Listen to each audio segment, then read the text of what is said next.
We're husband and wife and business partners who aren't afraid to live life on the edge. I'm Ryan. And I'm Juliana. From success and wellness to candid conversations on travel, food, and culture, we're here for it all. All right, here we go. So I see you everywhere. You know, everywhere, every time I'm scrolling anything, you're right there. So it's really funny that now you're here live, but it's like, oh, I just saw you 3 minutes ago on Instagram. Well, we'll have to do it in person next time. But we definitely no, will. I appreciate it. I'm glad the appearance of ubiquity, at least, and hopefully it's not annoying when you see me. Hopefully it's something that's positive, at least in your life.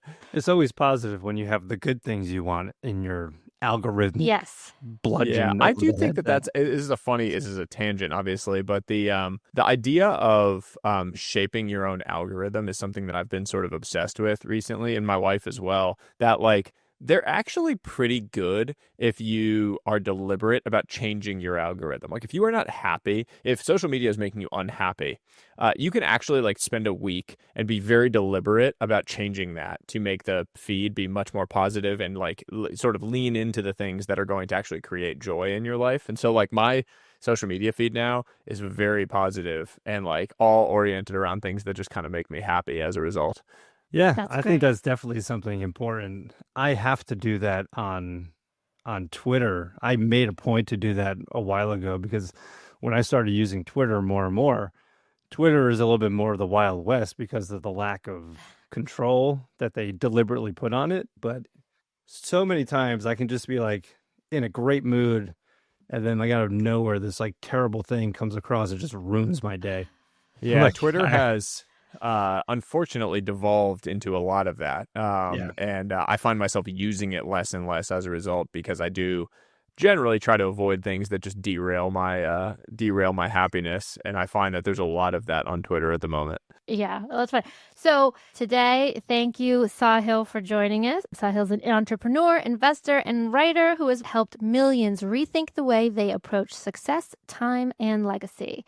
And Sahil, obviously, we have your book here, The 5 Types of Wealth, which, it's funny, you were just talking about happiness and the algorithm, and it could also be kind of compared to the 5 types of happiness because, wealth and happiness, the way that you've laid it out for us, are really kind of one and the same, from different respects, of course, but it is true. And that's an interesting analogy you gave with the algorithm to, as far as the algorithm of one's life and just kind of surrounding yourselves with those things that help, I think it is all around this meta point, this bigger picture idea of building the life that you actually want.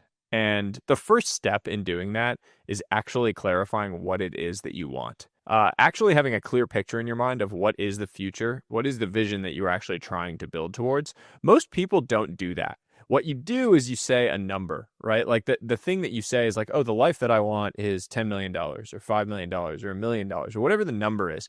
And you don't actually know what that looks like. What is the life you are actually trying to build? Because then once you have that clear vision, you can start taking action to hopefully build towards that future. But it's not dissimilar, as you said, from this idea of creating your own algorithm or adjusting it, right? It's I have a vision of what it is that I want to see, and I'm going to take action on a daily basis to change it. I have agency, if you will, over my own life. I am at the steering wheel. I am happening to life. Life isn't happening to me. And the assumption of that agency and building towards that good life, that is about happiness, that is about health, that is about wealth more broadly defined than just about money. Yeah, no, that's true. And, in your book, you talk about, and I've heard you say this in multiple venues, about how that conversation about your parents and really bringing just the reality of, mortality and existentialism to light, how that changed the way that you looked at your own life and your own success. And, that was really the kickoff point for what inspired this book, correct? Yeah, I spent the first 30 years of my life chasing a very traditional definition of success that I think is the one that we're fed from the time we're children, which is, make money, achieve status, get the things, quote unquote, that you were told you should want, chase that. And one day you will wake up and you will be happy. You'll be fulfilled. You'll have the good life that you've wanted. And along that journey, I did achieve a number of those things, but unfortunately started to see cracks forming in all of the other areas of my life. I mean, I was living 3,000 miles away from my parents, not seeing them more than once a year. My relationship with my sister was really suffering.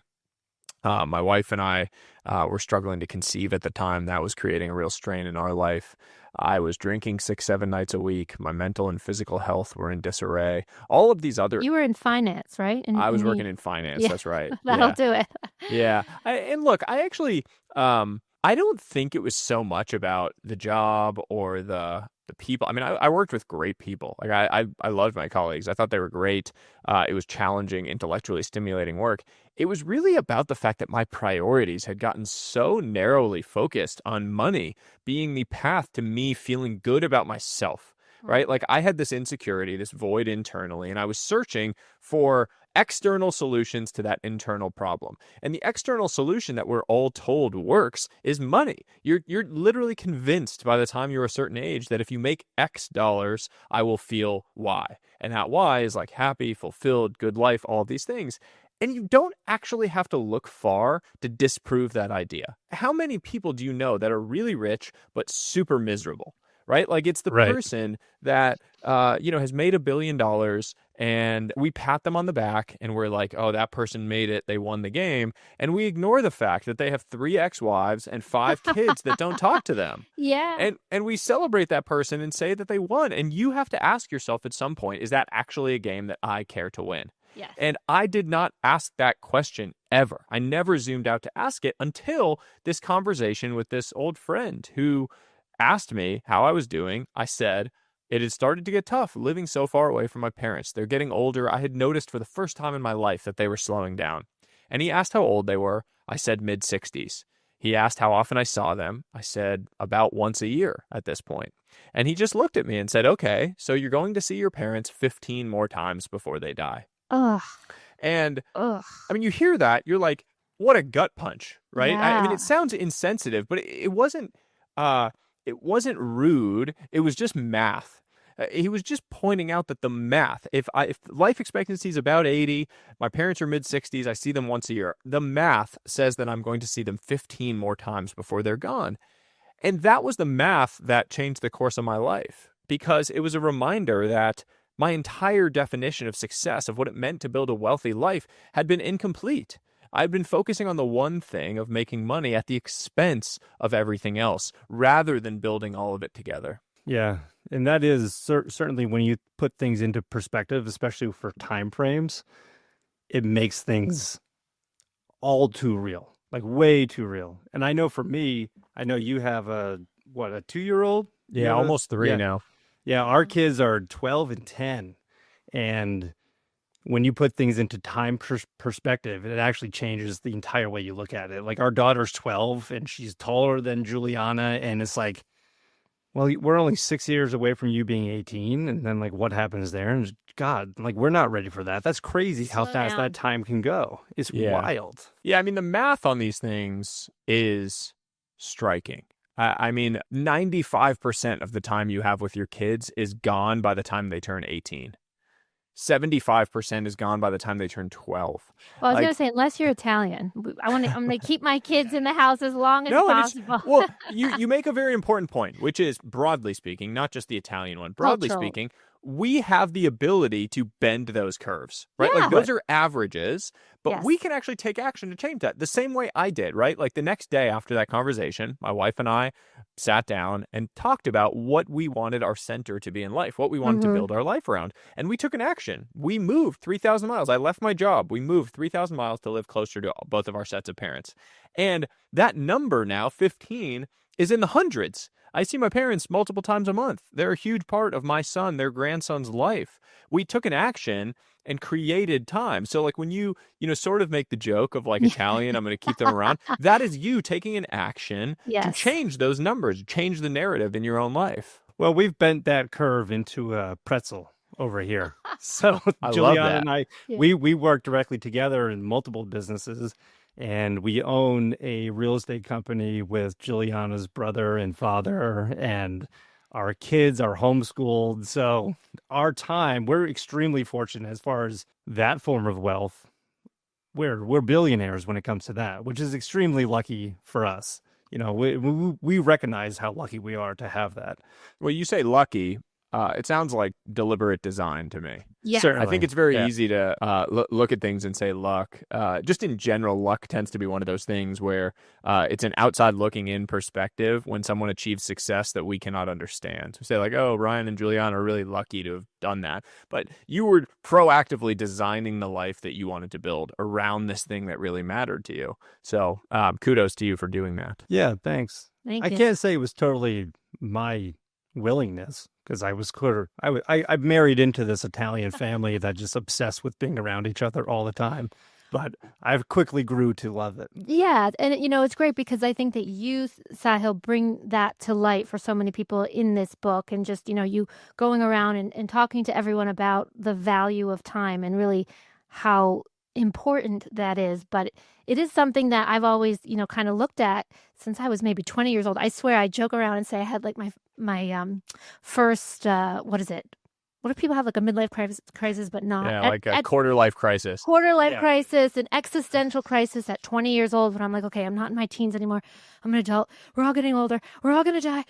And anyway, so I've always had in mind, like, time is so important, and family, to me is the best, the most important thing in the world. So how do I want to spend my time? With the people I love, doing the things I love to do. And I know that not everyone loves, of course, everyone has people that they love and wants to be around them. But like you said, so many people just have this idea of success as being something else. And I love that you really push the different ways of defining success for people and putting it into just a nice way that people can apply it to their own lives. Yeah, I really think that all of this is about questions, not answers. Yeah, early in the book, I talk about this. Like, I don't have the answers for your life. Yeah. And it was funny when I wrote that, the editor and the publisher were like, are you sure you want to say that right at the beginning of the book? It's like a self-help, self-improvement book. Like you should have the answers, right? I just bought the book. Like I want the answers. Why am I reading this thing? Yeah. And it's funny. I just feel really strongly about this. No one else has the answers for your life. And so the entire category of self-improvement, self-help is about like forcing an answer down your throat.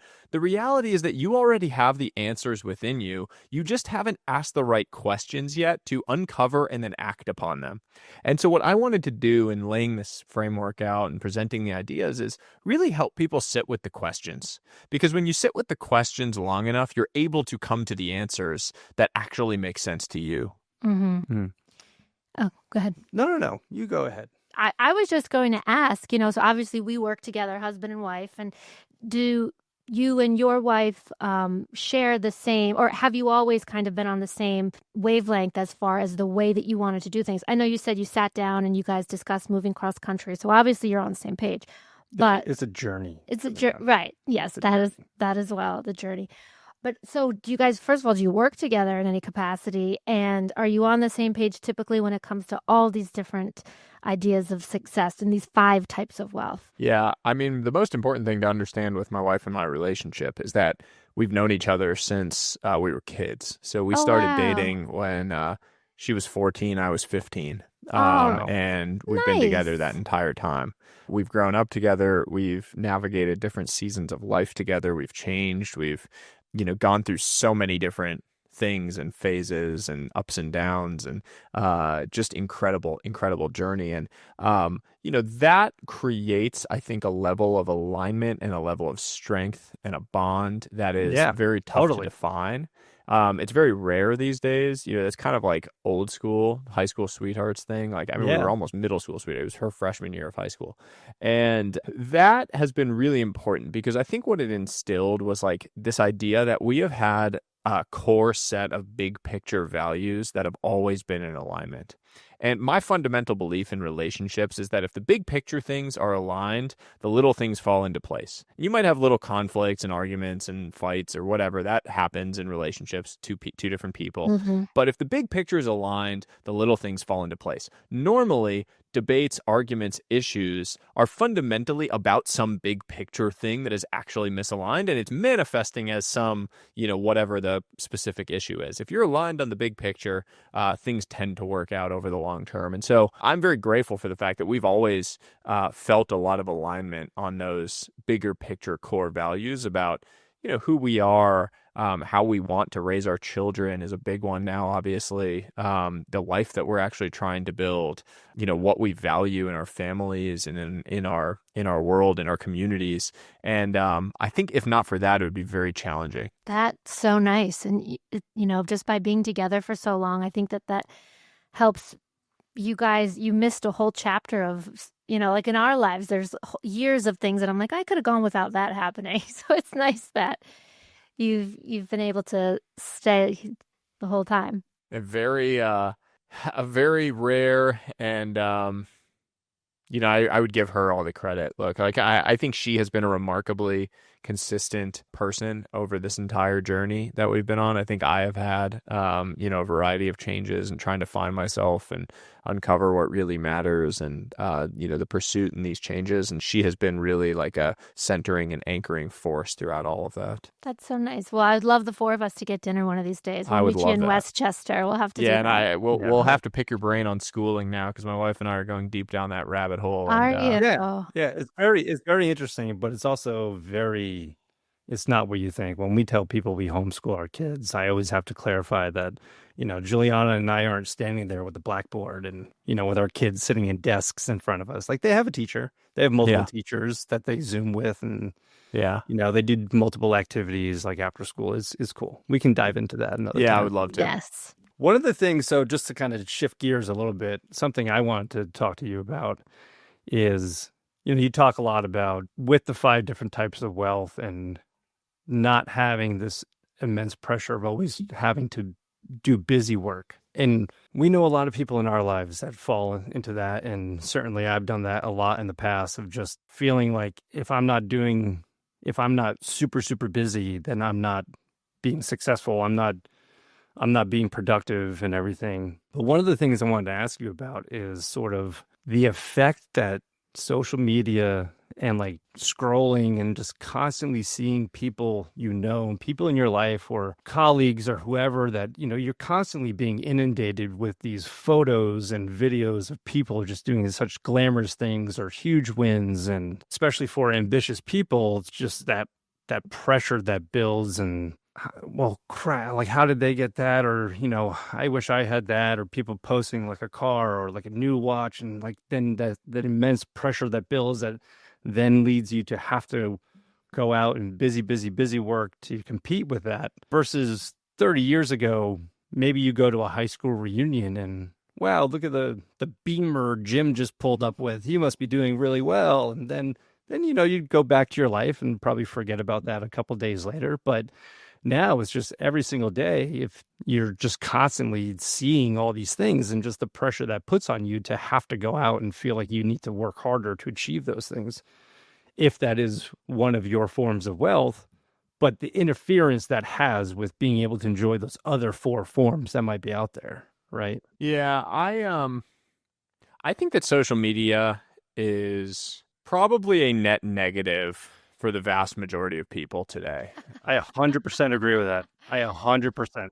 And look, this is coming from someone who creates a lot of content on social media. And a big reason that I continue to is because I do think that there is a responsibility to offset a lot of the sort of doom scrolling negativity and share things that I think are positive and socially positive and, create a level of inspiration or happiness or joy in people's lives. If you are going to be on the platform, I want to hopefully put things out there that inspire you rather than drag you down or make you feel that FOMO or that comparisonitis, if you will. The problem with social media is most of what you are seeing is designed to make you feel an emotional reaction. And the most profound emotional reactions tend to be negative. It is the Right. reason, by the way, news is the exact same thing. News is based on clicks. That's how they make money. Clicks drive ad revenue. And scientifically speaking, there are now papers that promote this and prove this. Negative emotional reactions drive the most clicks. So things that scare you, things that make you feel angry, rage, fear, that is what people click on or what they stay on. So on social media or in the news, that is what you're going to see more of as a result. That is what's going to generate those clicks. But that creates a very skewed perspective of what the world looks like. Right. And that is where you get into this really dark negative rabbit hole where your view of what the world looks like is based on a very narrow band of skewed information. It is not representative of reality. There are charts that show this where you look at a stacked bar of like, okay, 100% of deaths in the United States, where they come from, the types of the causes of death. And the vast majority is like heart disease and cancer. Then it shows the percent of deaths as reported on by the like major media outlets. And it's, you know, like what you're seeing in news stories. And the entire bar is like homicide and terrorism, right? So if you were to take that as representative of reality, you would think that everyone's out there getting murdered or killed by terrorists. Yes. The reality is that the vast majority of people are dying from preventable diseases that we could improve upon through taking daily actions like eating healthier food and moving. But that's not what the news wants to report on because it doesn't drive the same number of clicks. That is what social media is pulling us into the rabbit hole around. And that's what we all need to learn to fight back on, is to say, like, I am going to control my algorithm to a certain extent. I'm going to, you know, spend time on things that uplift me, that create energy, and I'm going to lean away from the things that don't. And if you find yourself, like I did, where, you know, if I were to map my unhappiness during the course of a day, the majority of that unhappiness time was on social media. Well, I need to either change my algorithm or I need to reduce my social media consumption because there's no reason to have self-incurred unhappiness. There's enough things in life that create unhappiness through stresses or whatever it is, like actual issues. I don't need to self-incur more of it. And so it's funny because, Ryan, what you described is watching other people, their successes. But it's funny because I think on another side of the coin, sometimes it can be inspiring to see these great achievements that others have made and be like, that makes me want to do it, or that just lets me know I can do that too. But Sahil, in the book, you talk about the surfer mentality. So what would you say is the best way of kind of approaching this? Okay, I see this great achievement. I'm going to get there. How can I do that being completely focused, completely, targeted, on track, but not neglecting these other aspects of my life that I still want to really hone in on?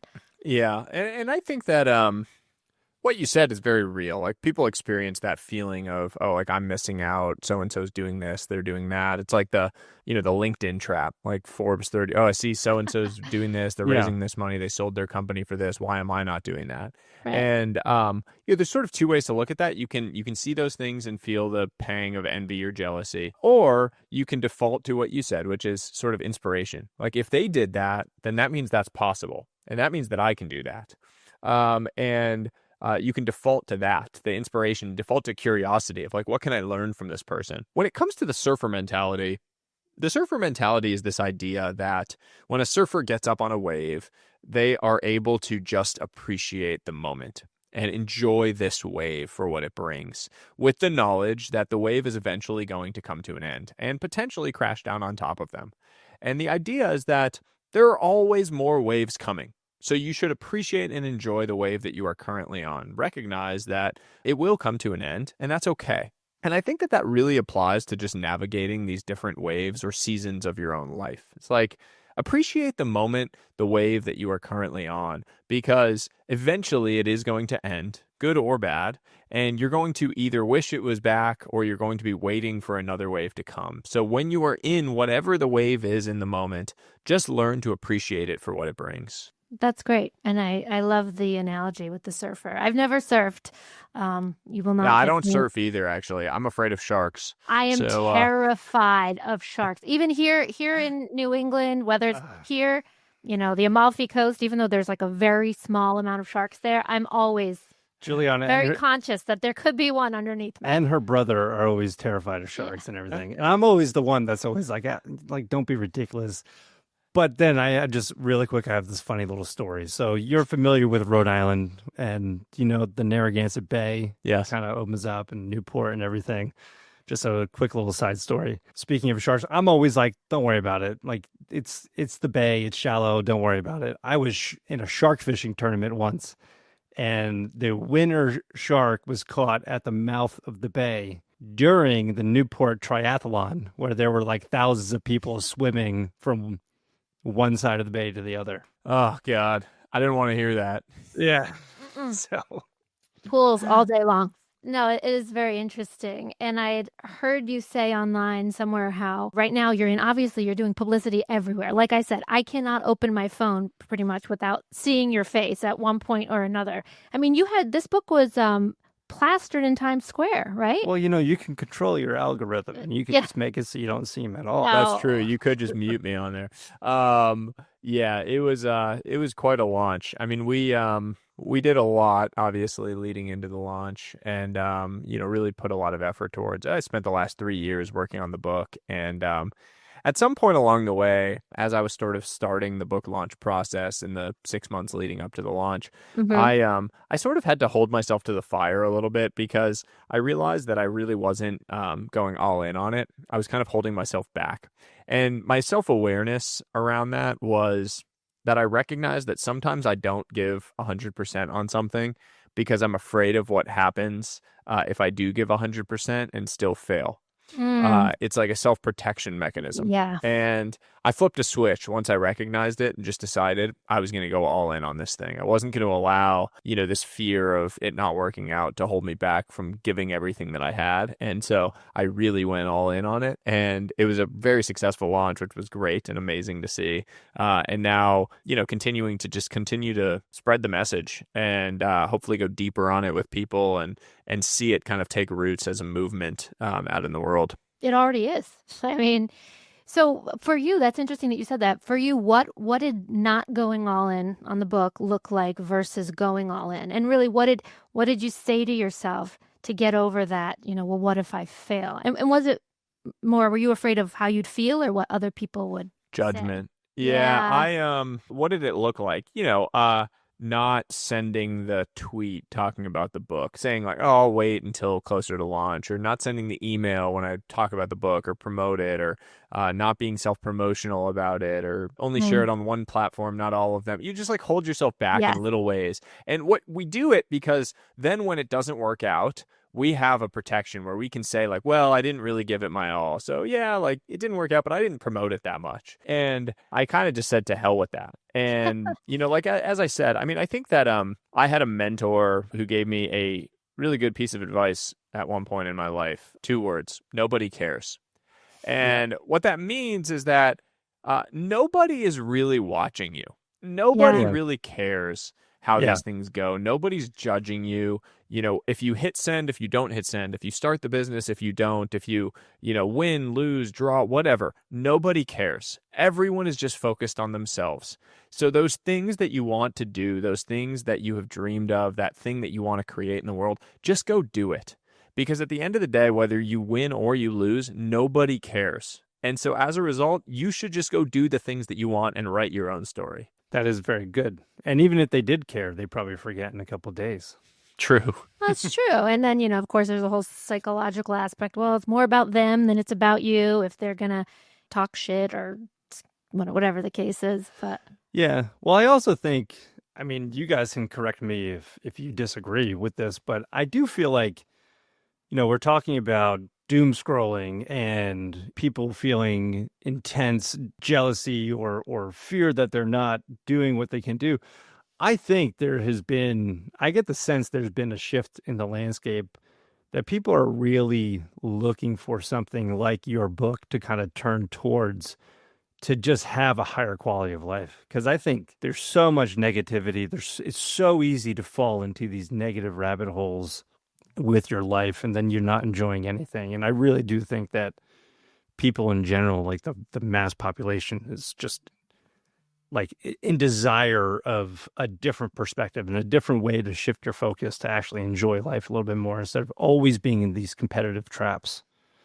So yeah, I think that people have understood this idea for a long time, but we've never had a clear way of thinking about it. So like you've known that time matters, that your relationships matter, that your health matters, but you've never had sort of like a phrase or a framework or like a way to actually like present this in like a package, if you will. And the package really matters with a lot of things in life. Because once you have the package, once you have the way of measuring it, then you're actually able to take action against it. You're able to make decisions on the basis of it. Otherwise, it just exists in this sort of like amorphous, abstract way in your mind, which you can't really do much with. And so I think a lot of the value is like create and bring together these ideas in a place where people now have a way to actually talk about it, an actual package that they can wrap their arms around and understand so that they can take action. You can make the right decisions. You can take the right actions in your life to build the life that you really want. And what was that like for you? Because I've heard you mention how you were in finance. You had a much different career than you do now, and you made that decision to switch. How does someone that may be looking to, let's say, go from corporate America into starting their own venture of whatever kind that is, what should one really do so that they can stay balanced and not completely disregard these other important areas of their lives, their time, their health, all these other things when they're solely focused on something, as far as their financial health? I think the key is to really recognize that your life exists on these dimmer switches rather than on-off. I think the traditional wisdom has typically been that these different areas of your life exist on on-off switches. So if I'm going to focus on building my financial wealth, I'm in my 20s and 30s, I'm really going to lean into that. These other areas of my life get shut off. And the reason that's such a dangerous line of thinking is because for many of these areas of life, if you turn them off, you cannot turn them back on very easily later. And that is how people get lost on the path, is like you recognize, okay, well, I turned off my relationships, I turned off my health for many years. It's really hard to bring those things back, to flip that switch back on. And the different mentality is to recognize that all of these areas of life can exist on dimmer switches. And so while you prioritize one that's turned up, the others can just be turned down low, which means you're still doing tiny daily things to promote them, to compound in those areas, but they're not going to be super time intensive. But that is infinitely better than doing nothing. The tiny thing done well, anything above zero compounds. Anything above zero compounds. And so you don't have to allow optimal to get in the way of beneficial. You can just do the small thing that's going to stack in a positive direction. I'm guilty of that sometimes. Ryan always says, it's like that all or nothing. But it is 100%. That's me in a nutshell. I go big or I stay home.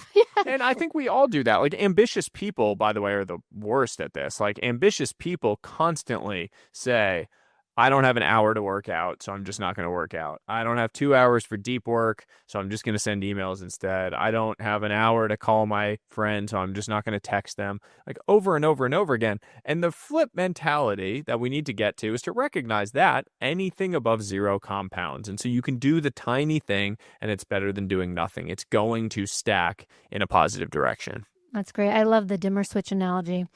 I hadn't thought of that, but that totally makes sense. Yeah. I mean, I think I heard you in an interview or podcast or something talking about as far as like balancing work and life and, your time and everything. It was something, I can't remember the exact thing you said, but which is funny because I'm saying it made an impact on me. But can't always remember the exact phrasing. Yeah, but it was funny because it's something that I do. And it was something along the lines of being able to like, in the middle of your day, take an hour to go spend with your kids or something.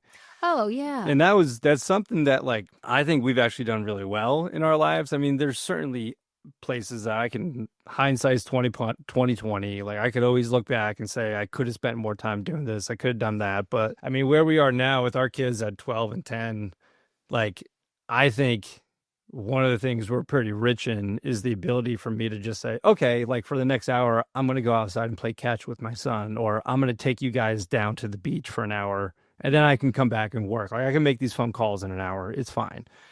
And that is something that fortunately, I think we've done pretty well, but it's something I've definitely gone through periods of struggling with, of trying to not have our kids feel like they might be neglected. Again, we're, being homeschooled, like we don't have those 6 hours throughout the day where they're at school, like they're always around. So not having that feeling, like creating this cats in the cradle situation where it's They're like, 3 feet away. yeah, I know that, but I'm just saying, like, Yeah. hey, Dad, you want to go play catch? Like, no, don't bother me. I have to make these phone calls. You would type never thing. say that. Yeah. Yeah.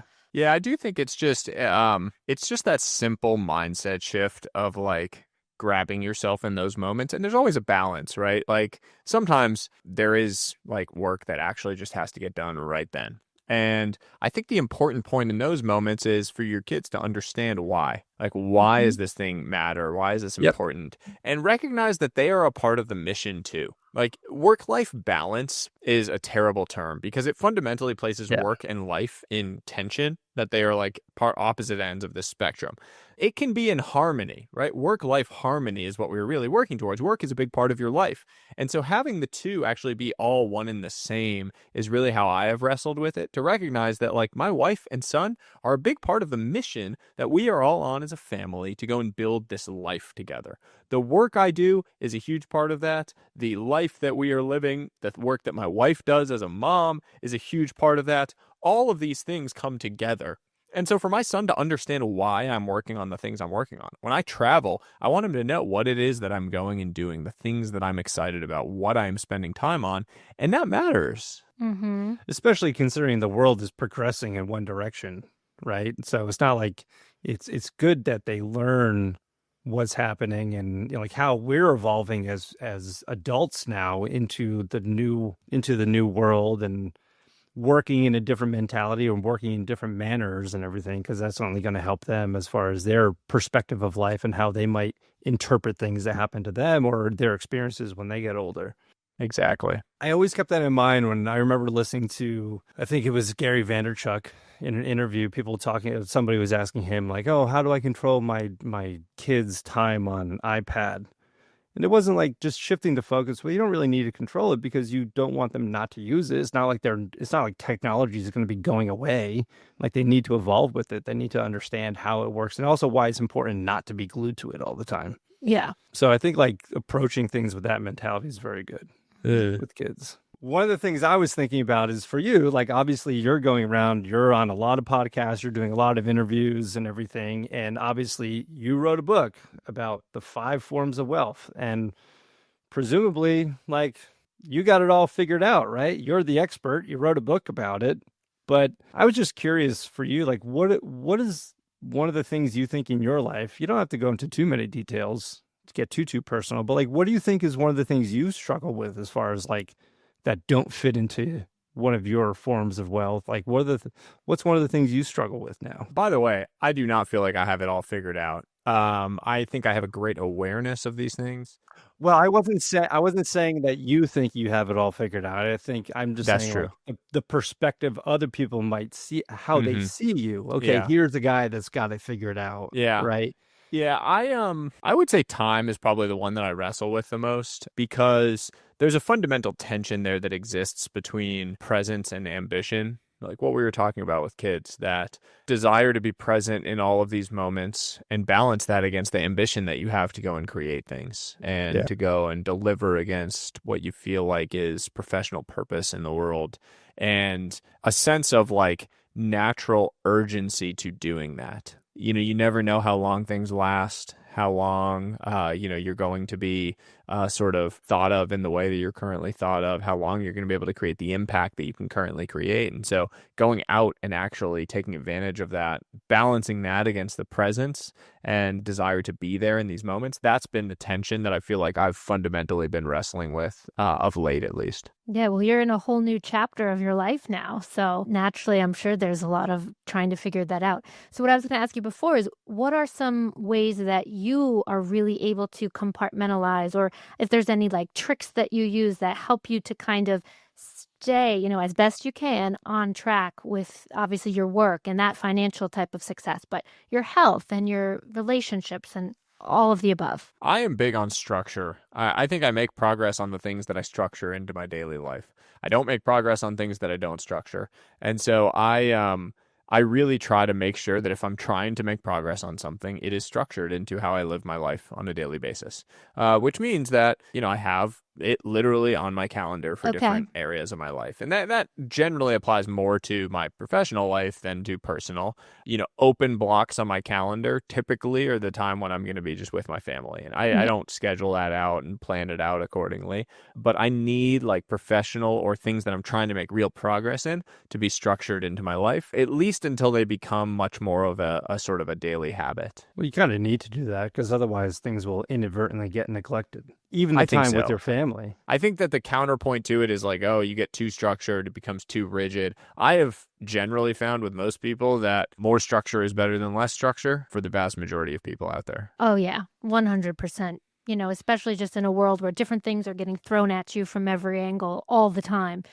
I agree with that. So you're not one of those guys that's necessarily like, okay, if it's not in your calendar, it's not going to happen. But you have a healthy, structured way of kind of mapping out your day to day. Yeah, I try to just make sure that like the things that are really priorities have blocks of time on the calendar and sort of time block them. That's a good one. It's funny, the way you were talking about work-life balance, it kind of reminds me of so many people now are talking more about the mind-body connection. And it seems similar to me how everything kind of works with one another. They're not so separated. So what is there anything that you do as far as, your mind-body wellness, whether it's working out or meditating or any of those fun things that you do that kind of help to keep you structured? I do. I mean, first thing in the morning, as soon as I wake up, I do a cold plunge, 3 to 6 minutes in my cold plunge out in the backyard. It's miserable, but I absolutely love it. I do a sauna pretty much every evening before bed, as long as I'm home. That's when I like unwind, I read, sort of like decompress. That's incredible for my mental health. And then all of my working out, I mean, in particular, the running is like peace of mind creating for me. A lot of clarity, chew on things. I have never found a like significant problem in my life that has not been improved by going out for a run or a walk. And so I tend to stick to that as a daily habit. Those are great. And you also talked about your, what is it, think time? Yeah, think day. This is, I think that like if there's one thing that everyone can do to improve their life this month, it would be to do this. It's like just take an hour once a month, put it on your calendar and go to a new place like a coffee shop or outside or something and just zoom out, use a few of the question prompts that are in the book. This is in the mental wealth guide section, and just zoom out and think about some of those bigger quick picture questions on your life. Just spend time thinking, like journal, bring a notebook, and you will find some new insights on your life that will improve your direction. Yeah, and you were in the financial world. You know that old saying, like when it comes to stocks, and obviously the last few days, it's been in the news everywhere, but the saying, when in doubt, just zoom out. Yeah. I mean, you could apply that to like your mental clarity or like your business and everything. Like when in doubt, zoom out and just get a different perspective on things and see where you want to go. Yeah. And when you do this, what did you say, think day? Yeah, think day. So is this like 8 hours, no phone, or what are we talking? No. I think a good starting point for anyone is take an hour, no phone, no technology, go to a coffee shop, bring a notebook, bring a pen, and just have a few of the question prompts and just sit and think with them. I think you can work up to a full day eventually, but that'll feel intimidating if that's your starting point. Right. No, I love that. We're going to try that. Yeah, you'll love it. You'll get a lot of value out of it, I promise. I'm sure. I know. Distractions are just rampant. By yourselves or with each other? Go to a coffee shop and what? Just talk? That'd be weird. Well, just look at each other and not at our palms. Well, how how about that on the relationship aspect of things? Anything that you recommend that couples can do to enrich their, relationship wealth? I think that there's this concept in the book in the social wealth guide that I talk about called a life dinner, which is like a once a month date night with your partner to zoom out, do the when in doubt, zoom out, and think about some of the bigger picture questions in your relationship. What are your goals, your opportunities, the things you're excited about, what's been struggling, and just give yourself that like pause and that moment to actually reflect on those things. Because what you find as life gets a little bit more chaotic is you don't take the time on a daily basis to engage on those topics because you have the chaos of kids, of life, of school, of whatever, work, everything going on. And so this kind of gives you a cadence and a fixed way of like actually structuring that into your life to make sure that you are making progress on those bigger picture things. That's wonderful. Well, Sahil, thank you. This has been great. I know you've got a jet set everywhere, basically. How much longer are you on tour right now, or how much longer is this press push for? I don't think I'm still in a press push, but I constantly have like new things getting added to my calendar. So I'm trying to manage it so that it's a little bit less time on the road, starting in sort of mid-April into May.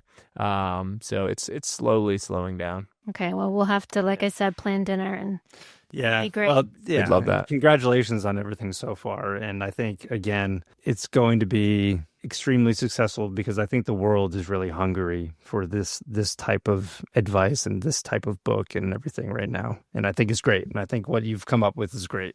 So Thank you. I appreciate it. Thanks, yeah. Lisa. And like we said, next time we'll do this live in person. Yes, we will. I'll look forward to it. And where should people find you? Instagram, your website? You can find me anywhere on all social media platforms at Sahil Bloom, and then the book is available on Amazon or anywhere books are sold. Wonderful. Sahil, thank you so much. It's been great. Congratulations and enjoy the ride. Thank you so much. Take care. You're welcome. Talk to you soon. Thanks. And that wraps up this episode of On the Edge with Ryan and Juliana. Thank you so much for listening, and please be sure to subscribe to our show on your favorite podcast platform. We'll see you next time.